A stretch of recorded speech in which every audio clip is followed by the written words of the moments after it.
I copy all entity. At this time, I will proceed with my poll. And attention on 232, this is the launch director performing the final poll for launch. Verify no constraints and go for launch. EGS Program Chief Engineer. EGS Program Chief Engineer verifies that the EGS, SLS, and Orion Program Chief Engineers have no constraints and are go for launch. Copy, Greg. Thank you. EGS Chief Safety Officer. The EGS CSO verifies the SLS, Orion, EGS SOs have no constraints and are go for launch.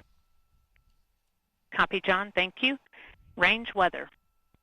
Weather has no constraints and weather is go for launch. Copy, LWO. And mission manager. Launch director, mission manager on 232. The mission management team has been polled. You have a go to proceed with terminal count and launch of Artemis 1. I copy all. Thank you. And entity, launch director. Go ahead, launch director. Yes, sir. On behalf of all the men and women across our great nation who have worked to bring this hardware together to make this day possible, and for the Artemis generation, this is for you.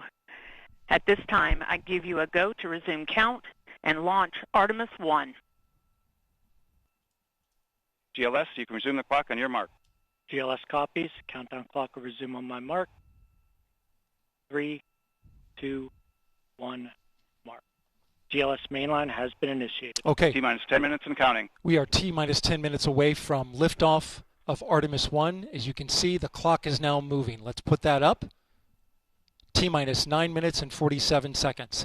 The L-minus 15 poll complete. Show 06:47:44 is the new liftoff time. Affirm. Okay. 01:47:44, 1:47 a.m. Eastern Time and 44 seconds. GLS is go for FTS arm. The flight termination system is now armed. Coming up at 4 minutes and 40 seconds, a big moment. This is where the RS-25 engines and their bleed go to high flow. It's been a little tricky to dial in. GLS is go for LH2 high flow bleed. Good word, we've passed that. The cryo team got the LH2 engine bleed pressure loop dialed in. They are now at the right temperature for launch. Countdown continues. T-minus 4 minutes, 15 seconds. Up next, GLS fires up the KPUs. Those are high-speed turbines which provide pressure to hydraulic pumps that steer the RS-25s. Stands for Core Stage Auxiliary Power Unit Start. GLS is go for core stage APU start. That now leads to the thrust vector control test at T-minus 2 minutes and 30 seconds. That can proceed now, and we will see the engines gimbal at the bottom of the core stage. At T-minus 3 minutes and 10 seconds, you will hear the go for purge sequence 4. That's a helium purge of the 4 core stage engines downstream of the propellant valve, getting the air and moisture out. GLS is go for purge sequence 4. And in just a few seconds, GLS will close the core stage LOX vent, liquid oxygen. The white vapor cloud caused from the super cold gaseous oxygen condensing the water in the atmosphere will disappear. You see it coming out there now. And there it goes, it's closed. LOX vent closed, pressure rising in the core stage LOX tank to flight levels. Coming up in 15 seconds, look for that thrust vector control actuator test. Engines will gimbal. And there they go. The 4 core stage RS-25 engines gimbaling around, testing the ability to steer the rocket into space. They will operate at 109% performance.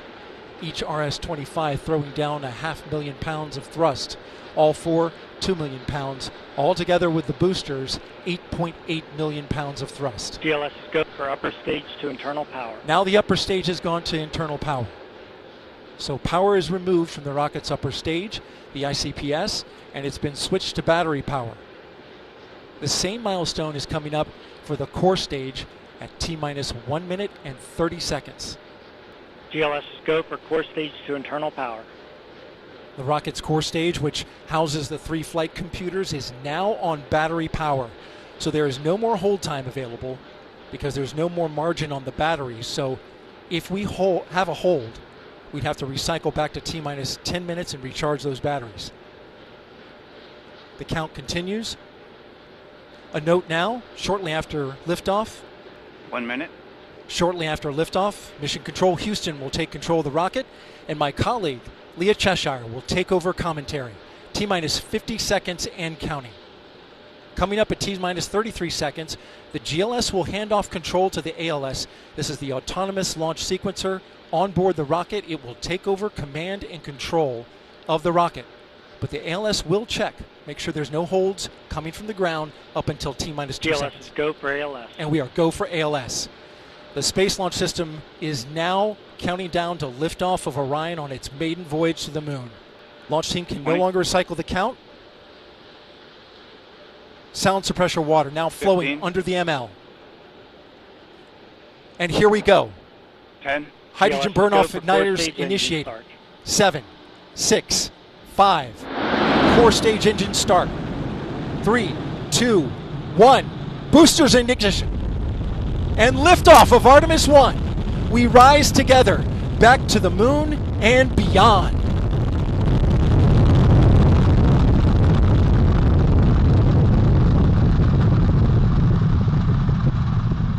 Engines on the core stage and 2 solid rocket boosters now propelling the vehicle at 128 miles per hour. Hearing good control on the roll from teams in Mission Control Houston. All good calls so far. Now 30 seconds into the flight of Artemis 1. First milestone will be for the vehicle to pass through max Q at about 1 minute and 9 seconds into launch. This is the greatest period of atmospheric force on the rocket.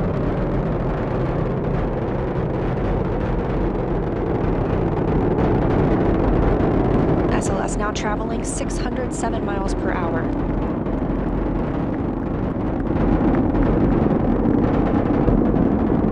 You're looking at 8.8 million pounds of maximum thrust. Quiet here in the loops in Mission Control.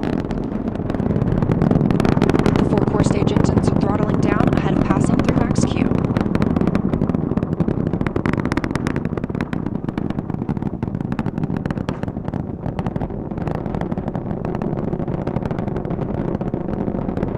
Now 1 minute, 21 seconds into the flight, traveling at 1,420 miles per hour. The 4 core stage engines are back at maximum thrust. The next major milestone will be for the solid rocket boosters to cut off and jettison at about 2 minutes and 11 seconds into the flight, so about 30 seconds from now. Again, quiet here in Mission Control Houston as teams continue monitoring the flight of Artemis 1. We're now 16 miles downrange from the launch pad at Kennedy Space Center, traveling over 2,800 miles per hour.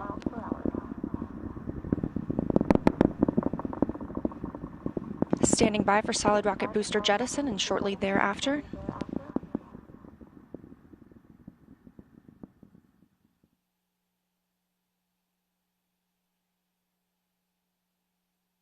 Confirmation that the solid rocket boosters have separated these 177-foot.